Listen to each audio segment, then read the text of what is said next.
qulqulluu fi ibsituuwwan kitaaba qulqulluu garaagaraa nuuf heeranitti macaafa qulqulluu keenya keessaa jecha tajaajila jedhu kan ibsu jechoota garaagaraa argina jechuudha. Isaan keessaa akka fakkeenyaatti gabaabinaan yoon isinii kaasee garbicha isinii kaaseera. Luqaas 1:38, mul'ata 1:22, mul'ata 22:9, Luqaas 17 lakkoofsa 10 jechuudha. Kana jechuun maa inni kutaa macaafa qulqulluu keessa ispeeshaalii Phaawulos yeroo of ibsu bakka baay'eetti garbicha Kiristoos or the servant of Jesus Christ jedhee of ibsa jechuudha. Roomee 1:1 yoo ilaaltan, Qolaasiyaas 4:12 yoo ilaaltan, Filiphisiyoos 1:1 yoo ilaaltan, tokkoffaa Xiimotewos 4:6 yoo ilaaltanii maal jedhee of ibsa jechuudha. A servant of Jesus Christ. Garbicha gooftaa Yesus Kiristoos jechuudha. Gama biraatiin hiikkoowwan kanneen ajajamaa yookiin immoo abboomamaa, ergamaa, bakka bu'ee ergaa kan deemu, ergaa kan geessu, deeggaraa, nama giddu galeessa yookiin makaakkalaanya yookiin miditeetar kan jennu, afaan waaqayyoo bakka bu'aa, ambaasaaddara yookaan qoonsiilaa fi kan kana fakkaatan macaafa qulqulluu keenya keessatti argina jechuudha. Qorontos keessatti Phaawulos afaan waaqayyoo taanee isinitti dubbannaadha. Kanaaf tajaajila jechuun afaan waaqayyoo ta'uudha. Tajaajila jechuun ajajamaa yookaan abboomamaa jechuudha. Tajaajila jechuun giddu galeessa ወይም መካከለኛ ማለት ሰውና እግዚአብሔርን የሚያገናኝ ሰው ወደ እግዚአብሔርን የሚጠራ የእግዚአብሔርን ሐሳብ ደግሞ ወደ ሰው ልብ የሚያመጣ ማለት ነው። ፈገኛፊ አማ ማሊኖ ጀቻ ጅራ ያደ ኬሰን ከራ ዱቢ ዋቀዮ ቦጂኡዳን ከራ ዱቢ ዋቀዮ ቀበቹዳን ከራ ዱቢ ዋቀዮ ኮትኮተቹዳኒ ገራ ከሚተንጌሳ ጅራ ገራ ዋቀዮቲን ፊዳ ጅራ አካሱመሞ ከራ ዱቢ ዋቀዮቲን ሞ ያደ ዋቀዮ ገራ ለጴ ኬሰኒ ፊዳ ፊዳን ጅራቹ ከን ኤፍ ሰርቭ ማለት ነው። ተያጅሉ ጀቹን ኢሳ ከናዳ አይቹን መካን ዋቀዮ በረበራን ከን ኤቢፈም ያቶ ከናፍ ኤጋ macaafa qulqulluu keenya keessatti tajaajila jechuun kana ibsuudhaafi ajajama yookaan abboomama kana jechuun maalinni ergaa mataa isaatii kan hin qabne, hojii mataa isaatii kan hin qabne, fedhii mataa isaatii kan hin qabne, ajandaa mataa isaatii kan hin qabne, hawwii mataa isaatii kan hin qabne, barbaacha mataa isaatii kan hin qabne, ajandaa mataa isaatii kan hin qabne jechuudha. Maqaan waaqayyoo bara baraan kan eebbifame haa ta'u. Egaan jireenya keenya keessatti dhugaan dubbii waaqayyoo inni amansiisaan, dhugaan dubbii waaqayyoo inni ulfina qabeessi yaada waaqayyoo dachee kanarratti raawwachiisu jechuudha. Ergamaa gaafa jennu immoo hojii waaqayyoo hojjechuudhaaf adda kan ba'e jechuudha. Yetaleeyya kan fo'ame, fedhii isaarraa kan fo'ame, fedhii biyya lafaarraa kan fo'ame, barbaacha biyya lafaarraa kan fo'ame, ajandaa biyya lafaarraa kan fo'ame, dheebuu biyya lafaarraa kan fo'ame jechuudha. Maqaan waaqayyoo bara baraan kan eebbifame haa ta'u. Kanaaf tajaajila jechuun maal jechuudhaan isiniin jedhee gidduu galuudhaan jechuudha. Yaada kutaa kana wajjin waliif galu bifa tajaajilummaa sirriitti kan agarsiisu garbicha, haleluuyaa, hojjetaa, sarraatanya kan jedhu kana yoo fudhanne sirriitti hiika tajaajilaa nuuf ibsaa jechuudha. Galanni guddaan waaqayyoof haa ta'u. Kutaa macaafa qulqulluu keessatti bakka garaa garaatti hunda caala barreeffamee argina jechuudha. Maqaan waaqayyoo bara baraan kan eebbifame haa ta'u. Tajaajilaa jechuun karaa biraatiin nama fedhiin waaqayyoo ittiin mul'atu, nama fedhiin waaqayyoo ittiin fiixa ba'u jechuudha. Ishii kana sirriitti dubbachuun barbaada. Tajaajilaa jechuun nama fedhiin waaqayyoo ittiin fiixa ba'u, waaqayyoo fedhiisaa karaa ittiin fiixa baafatu jechuudha. Jecha kana akka kanatti ulfeessitanii ilaaltanii beektanii yoo ta'e akka kanatti akkasin ulfeessitanii barbaada. Tajaajilaa dhagaaf ofiin jettan, tajaajiltuu dhagaaf ofiin jettan, waaqayyoon tajaajila gaaf ofiin jettan, saba kanan tajaajila, saba waaqayyoon tajaajila gaaf ofiin jettan maal jechaa jirtu? Afaan ittiin walii galuu dandeenyuuni, afaan waaqayyo dhaga'uuni, fedhiin waaqayyoo karaa kootiin raawwata. Waaqayyo fedhiisaa, dheebuusaa, barbaachasaa, ajandaasaa karaa kootiin raawwataa jechuudha. Kanaaf tajaajila jechuun nama fedhiin waaqayyoo ittiin mul'atu jechuudha. Haleluuyaa. Fedhii keenya utuu hin ta'in fedhii waaqayyoo isa qulqulluu, isa daba hin qabne, isa dogoggora hin qabnetu nu keessaa mul'ata jechuudha. Inni lammaffaan tajaajila jechuun nama qooda afaan Kiristoos ta'ee sagalee fayyinaa dubbatu jechuudha. Praise God. Afaan Kiristoos ta'ee sagalee fayyinaa kan dubbatu jechuudha. Galanni guddaan waaqayyoof haa ta'u. Fayyina, daandii fayyinaa kan namatti agarsiisu, karaa fayyinaa kan namatti agarsiisu, qoricha waliigalaa Iyesuus Kiristoos kenne, qoricha waliigalaa waaqayyo kenne, qoricha waliigalaa waaqayyo laate kan dhalootatti agarsiisu, kan dhalootatti mul'isu, kan dhalootatti beeksisu jechuudha. Maqaan waaqayyoo bara baraan kan eebbifame haa ta'u. Tajaajilaa jechuun fedhii waaqayyoo karaa ittiin mul'atu jenneerra afaan waaqayyoo ta'ee sagalee fayyinaa namootatti kan dubbatu jechuudha. Inni kan biraan tajaajilaa jechuun nama yaada waaqayyoo isa waaqarraa lafa kanarratti raawwachiisu jechuudha. Samaayaዊ አጀንዳ ሰማያዊ እቅድ የእግዚአብሔር የዘላለም እቅዱን ወደዚህ ምድር ማምጣት ማለት ነው። ገረ ለፈ ከነረት ፊዱ jechuudha. Gara biyya ormaa kanarratti fiduu jechuudha. Gara dhaloota waaqayyoon dhageenya kanaatti fiduu jechuudha. Maqaan waaqayyoo bara baraan kan eebbifame haa ta'u. Tajaajilaa jechuun maal hin jedhe yaada waaqayyoo isa waaqarraa lafa kanarratti kan raawwatu karaa ittiin yaadni waaqayyoo dhufu utubaa ittiin waaqayyo yaada isaa gadi fidu quunnamsiistu jechuudha. Quunnamsiistu ittiin yaadni waaqayyoo biyya lafaa kana bira ga'u jechuudha. Galanni guddaan waaqayyoof haa ta'u. Inni kan biraan tajaajilaa jechuun fedhii mataa isaatiin ofii isaa kan laate jechuudha. Galanni guddaan waaqayyoof haa ta'u. Maalan isiniin jedhee fedhii mataa isaatiin dhiibbaa tokko malee, doorsisa tokko malee, harkifama tokko malee, gangalchaa tokko malee, doorsisa yaada namaa, doorsisa fedhii foonii, doorsisa ajandaa foonii tokko malee karaa ittiin yaadni waaqayyoo raawwatu, karaa ittiin ajandaan waaqayyoo raawwatu ta'ee fedhii isaatiin waaqayyo naanaa hojjetu, waaqayyo afaan isaa godhatu, waaqayyo karaa kootiin akeeka isaa raawwatu, waaqayyo karaa kootiin ajandaa isaa biyya lafaa kanarratti raawwatu jedhee kan of kenne jechuudha.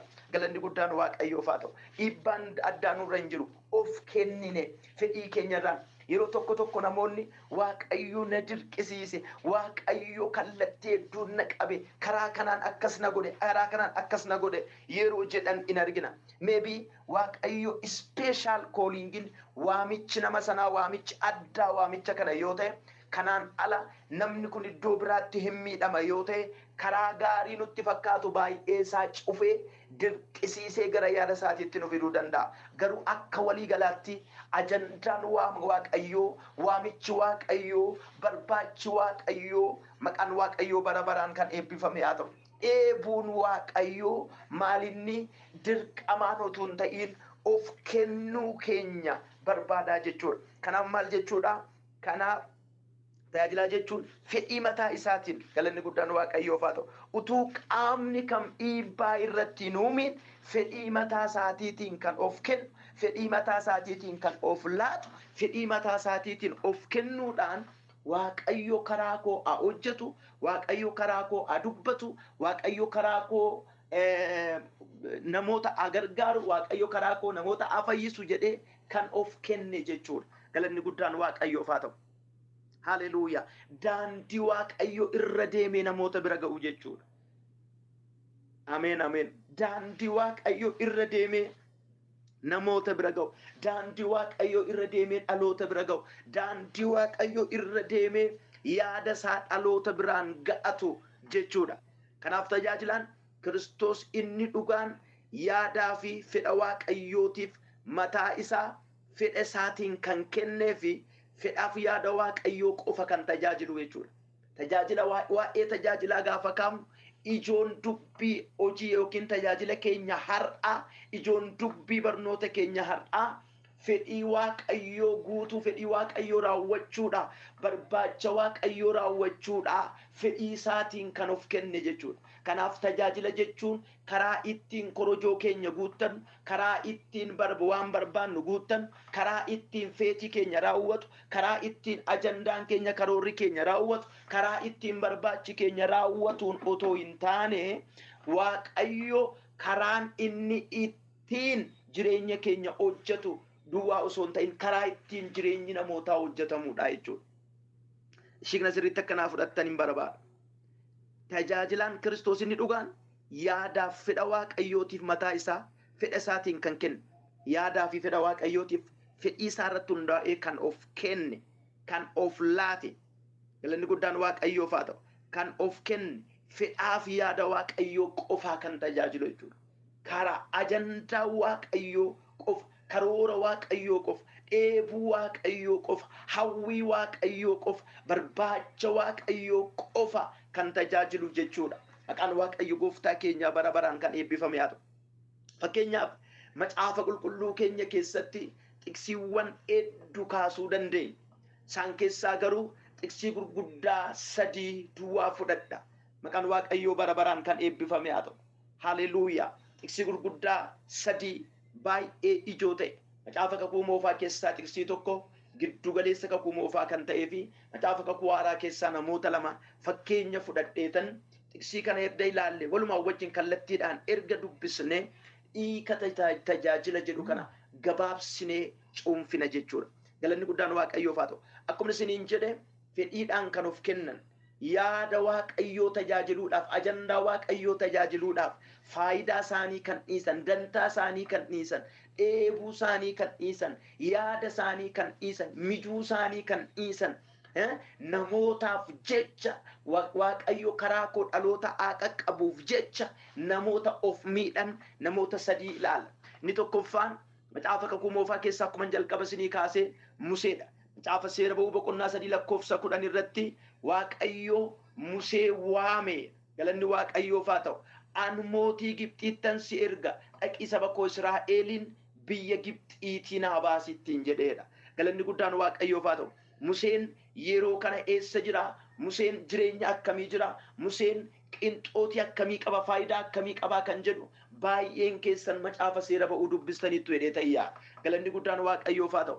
Garuu waaqayyo waan isa waamee fi namichi kunis of kennuudhaan haleluuyaa maasaraa mootummaa keessaa akka inni dursee bahe macaafa seera ba'uu boqonnaa 2 lakkoofsa 10-11tti fuftanii kutaa sana yoo ilaaltan ni argattu jechuudha. Kanaafi dirqamni addaarran turre achii gaafa ba'u waan sabni isaa itti jiru, waan Yihuudoonni itti jiran ilaaluudhaaf gadi ba'eedha. Gaafa gadi ba'u miidhama sabaa argee lola dhaqe, gaafa gadi ba'u miidhama sabaa argee tumsarra dhaqe malee namni dullaadhaan maasaraa mootummaa keessaa, maasaraa mootii Gibxii keessaa gadi isa baase hin turre. Ibrootatti akkana dhufee gaafa ibsu macaafa kakuu haaraa keessatti waa'ee seenaa Musee kana gaafa ibsu macaafni qulqulluun Ibroota 11 lakkoofsa 24 irratti akkanadha. Museen yeroo guddate amantiidhaan ilma intala Fari'oon jedhamee waamamuu dide. Yeroo gabaabduudhaaf cubbuu keessa jiraatee gammaduu irra saba waaqayyoo wajjin rakkina jala jiraachuu fo'ate. Inni ija isaa gatii isaa sabooddeerra waan kaa'ateef soorummaa Gibxii hundumarra saba Kiristoosiif haleluuyaa arrabsoo baachuu badhaadhummaa isa caalutti fudhatee jedha. Galanni guddaan waaqayyoof haa ta'u. Yeroo guddatetti amantiidhaan ilma intala mootii Fari'oon jedhamee waamamuu hin dide. Yeroo gabaabduudhaaf gammadaa quufaa itti tolaa jireenya miidhagaa fakkaatu jiraataa cubbuu keessa jiraachuurra saba waaqayyoo wajjin rakkina keessa jiraachuu in filatee hin jedhu. Kan isin ajaa'ibu ulfinatti lakkaawwatee jedha. Rakkina ulfinatti lakkaawwate, beela quufatti lakkaawwate, qullaa ta'uu uffachuutti lakkaawwate, lafa onaa keessa deemuu lafa misoomaatti lakkaawwate. Because ijjisaa afuuraa kan argu ammayyuu lafa misoomaati. Because ijjisaa afuuraa kan ilaalu ammayyuu misooma. Rabashiko pala divania tajaajilaa jechuun egaa isa kana jechuudha. Maqaan waaqayyoo eebbifamu. Fedhii isaatiin kan of kenne namaaf kan jiraatu jechuudha. dhalootaaf kan jiraatu jechuudha. Akeeka waaqayyoo raawwachiisuudhaaf, fedhii waaqayyoo raawwachiisuudhaaf, barbaacha waaqayyoo raawwachiisuudhaaf, ajandaa waaqayyoo raawwachiisuudhaaf, akeeka waaqayyoo raawwachiisuudhaaf kan jiraatu jechuudha. Maqaan waaqayyoo bara baraan kan eebbifame haa ta'u. Lammaffaa irratti Kiristoos mataa isaa fakkeenya as kakuu haaraa keessatti eenyu akka fakkeenyaatti tajaajilaan fakkeenya nu ta'u Kiristoos. Because Yesuus Kiristoos ani biyya lafaa kanan dhufe hojjechuuf malee hojjechiifachuuf miti nuun jedheera waan ta'eef. Galanni waaqayyoof haa ta'u. Kanaafuu nu hojjechuuf erga dhufe inni hojjetaa keenya jechuudha. Hojjetaa keenya ta'ee gaafa dhufu garuu eessaa ka'ee eessa dhaqee kan jedhu sirriitti beekuu danda'utu nurra jiraata. Macaafa Filiphis ergaa Filiphis boqonnaa 2 lakkoofsa 6 irratti inni bifa waaqayyummaatiin utuma jiru ulfina waaqayyummaa isa abbaa wajjin walisa qixxeessu wanta qabatanii itti afanitti lakkoofneedha. Maal qaba ture?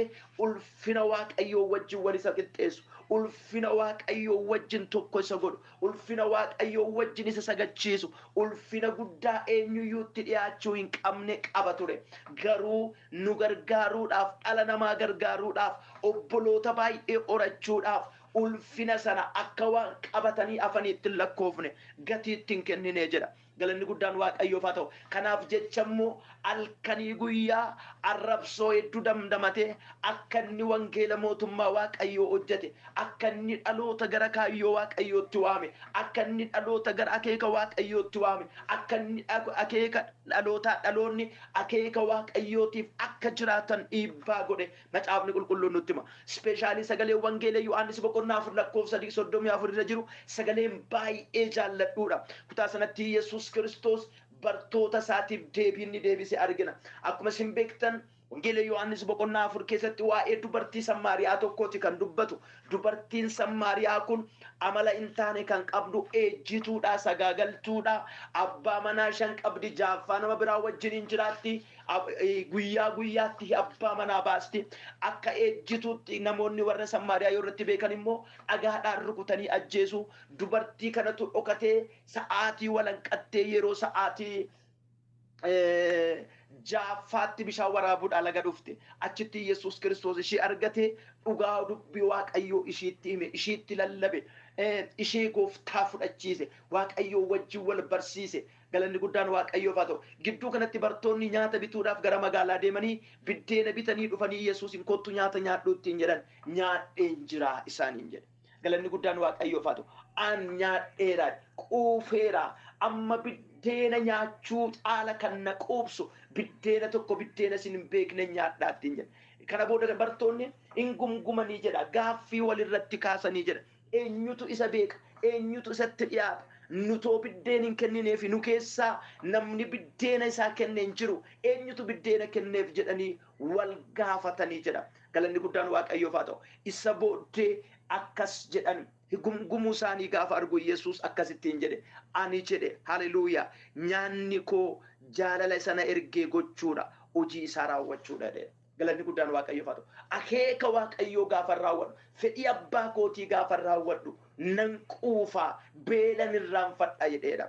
Obboleettii koo obboleessa koo dhuguma tajaajilaa dhugaa tajaajiltuu dhugaa gaafa taatu beelli kee beela waaqayyoo ta'a, dheebuun kee dheebuu waaqayyoo ta'a, barbaachi kee barbaacha waaqayyoo ta'a. So akeeka waaqayyootti si erge gaafa raawwattu, akeeka waaqayyootti si erge gaafa hojjettu utuu ariyatamtuu gammadda, utuu beeloftuu quufta, utuu nyaatiin quufta, utuu uffatiin sitto'a, utuu qobaa jirtu tuuta keessa jiraatta. Because nagaru illuunaachin guddaa isila huneeno.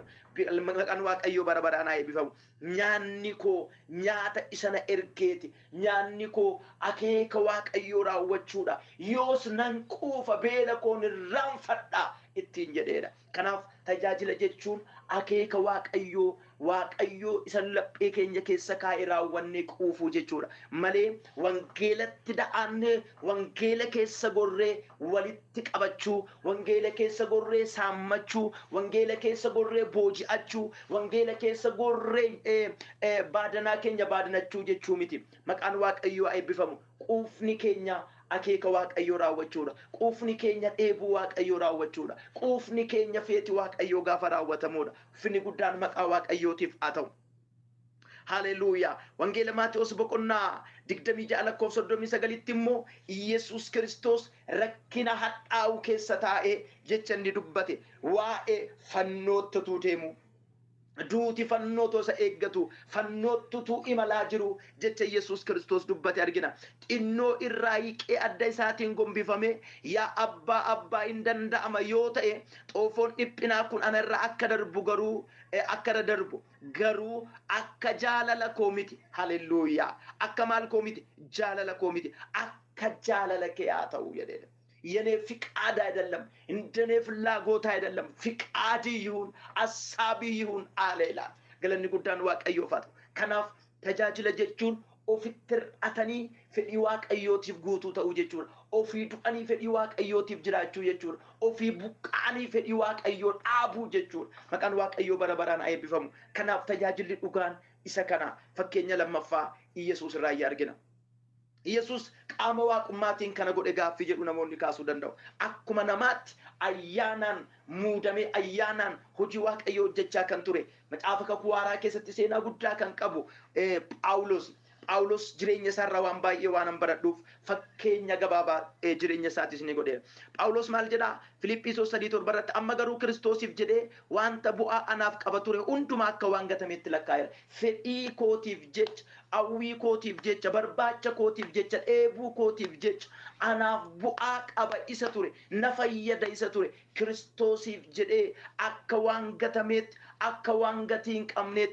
አከዋን ፋይዳን ቀምኔት ነለካ አጀደ ጀዳ ገላትያ በቆና ለመለኮፍሳ ኩዳ ሰገል ረቲ አኒ ዋቀዮፍ ጅራቹዳፍ ከራ ሴዳ ጀላዱዌ አኒ ክርስቶስ ወጅን ፈንፈሜር ኤጋሲ አች ክርስቶስ ሰነ ከሳቱ ጅራተ መሌ አነቱ ጅራተ ሚት ጅሬኛ አነመ ፎኒን ጅራዱ ይሞ ኢልመ ዋቀዮ ኢሰነ ጃለተ ኢሰ ኦፊሳ ደበርሲያናፍ ከነት ጀመኑ ዳናን ጅራ አነቱ ጅራተ ሚት ኢሰቱና ጅራታ አነቱ ጅራተ ሚት ኢሰቱና ከሰ ጅራታ ኢሰቱና ቡላ ኢሰቱና ጅራታ ጀደ የሮ ኢን ኦፍ ገኑ አርገና tajaajila jechuun of ganuu fedhii ofii ganuu barbaacha foon ofii ganuu ajandaa foon ofii ganuu galanni guddaan waaqayyoof haa ta'u fedha waaqayyoo raawwachuu irratti eebuu waaqayyoo guutuu barbaacha waaqayyoo guutuu hawwii waaqayyoo guutuu haleluuyaa iyya eebuu waaqayyoo guutuu irratti xiyyeeffachuu jechuudha. Egaa walumaa galatti caqasa armaan olii kana hundumaa keessatti wanti nuti hubannu tajaajilli fedhaa fi barbaacha ofii hundumaa gananii waaqayyoof jiraachuudha. Fedha isaatiin waamamanii hojii irra dhaabamuu fi fedha isa nama waamee sana beekanii isumaaf of kennuu of laachuu jechuudha. Galanni guddaan waaqayyoof haa ta'u. Wanta waaqayyo nurraa barbaachise immoo hiika jireenya keenyaa goonee fudhachuu ishii kana sirriitti dubbachuun barbaada.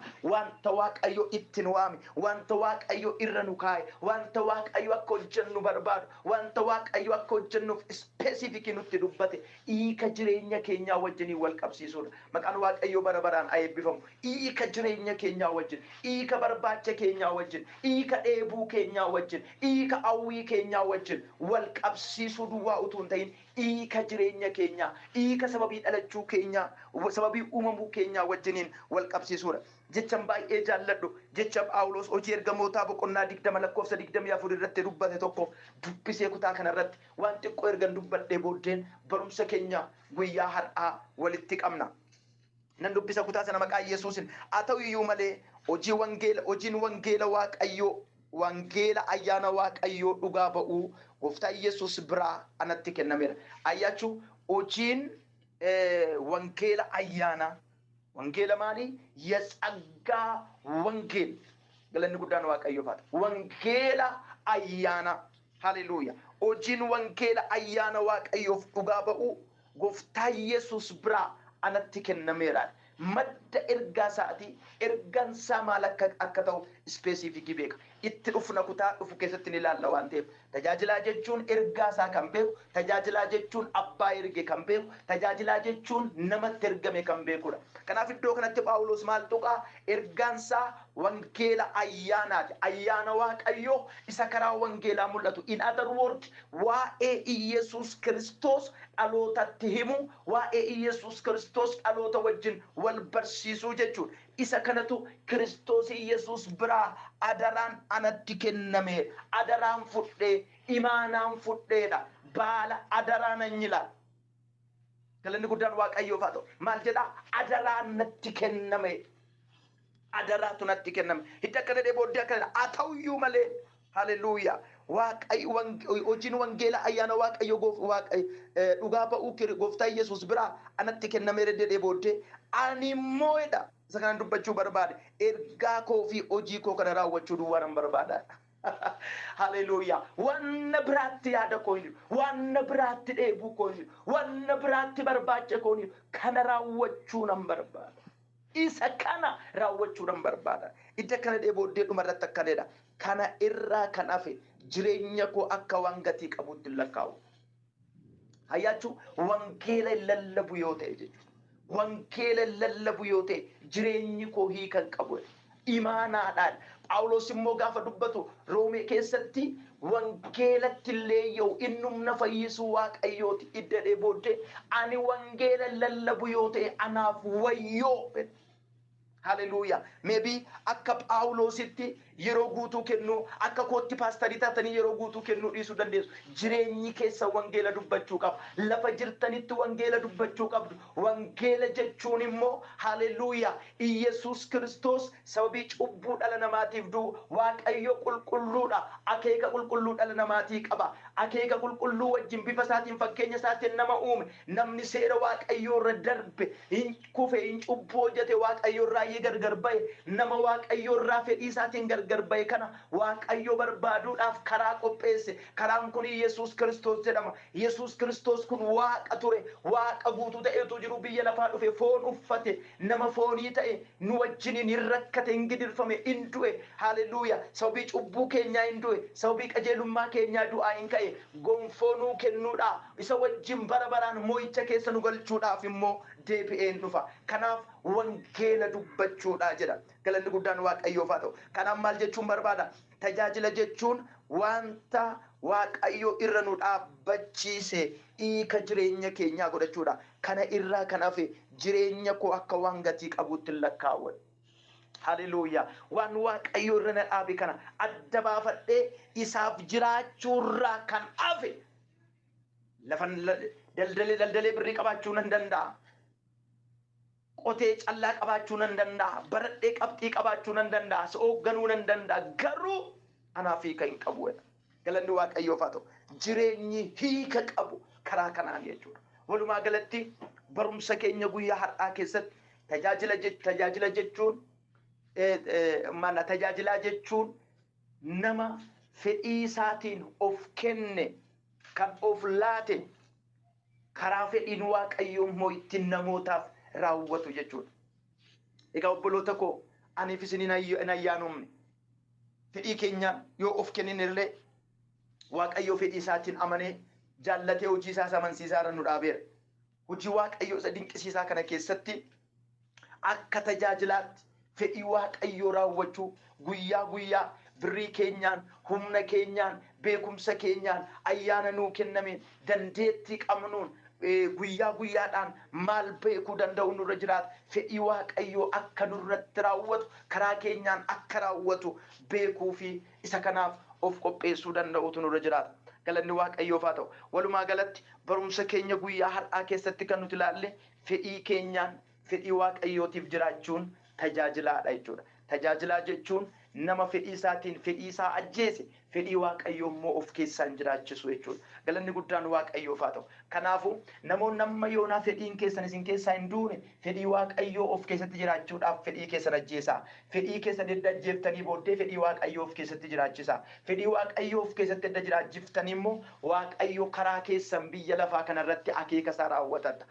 maqaa gooftaa Yesuusiin kuni jireenya keessan irratti haa ta'u asumarra dhaabbannee waaqayyoon kadhan waaqayyo abbaa keenya fayyisaa keenya gargaarsa kee tola kee arjummaa kee hundumaa maqaa Yesuusiin galanni siif haa ta'u sagalee keessa dinqii kana nutti ergitee waan nu barsiifteef tajaajilaa jechuun eenyu akka ta'e akkamitti nama akka jiraatu akka ta'e waan nutti himteef akeeka ofiitiif jiraachuu caala jireenyi namaa hiika akka hin qabne waan nutti himteef maqaa Yesuus Kiristoosiin galanni siif haa ta'u ayyaana kee nuuf baay'isi gaarummaa nutti mul'isi, arjummaa nutti mul'isi, amanamummaa nutti mul'isi. Maqaa Yesuus Kiristoosiin of kenninee of laannee qabaa tokko malee ittisa tokko malee siif jiraachuu, siif hojjechuu, siif dhaabbachuu akka dandeenyuuf maqaa Yesuusiin ayyaanni si biraa nuuf haa baay'atu.